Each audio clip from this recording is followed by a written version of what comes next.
আমার এলাকাতে স্রোতের মতো ভোটার আসছে, বাইরের থেকে আসছে, ভিতরের ভোটার আসছে।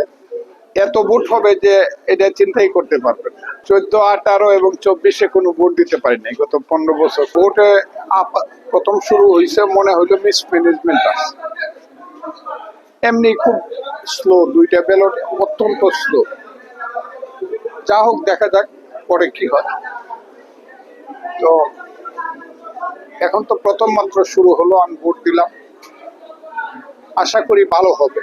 আমার এলাকাতে স্রোতের মতো ভোটার আসছে, বাইরের থেকে আসছে, ভিতরের ভোটার আসছে। এত ভোট হবে যে এটা চিন্তাই করতে পারবেন না। হোয়াইট প্লাস প্রো সেনসিটিভ স্কয়ারে মাঠের বাইরেও তো আমরা এভাবে দেশপ্রেম দেখাতে পারি।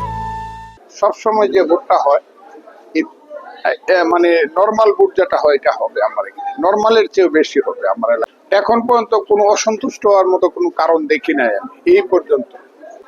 14, 18 এবং 24-এ কোনো ভোট দিতে পারি নাই গত 15 বছর। একটা ভোট দিতে পারি এবং ভোটটা আমার নিজেরই ইলেকশন, ভালোই তো লাগে। 8 সনে ভোট করছিলাম, আর ভোট করতে পারি।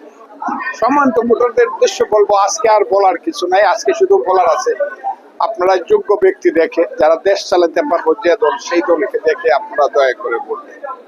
আমি সবাইকে আহ্বান করবো ভোট কেন্দ্রে এসে ভোট দেওয়ার জন্য। আমার এলাকাতে খুব বিরত থাকবে বলে আমার মনে হয়।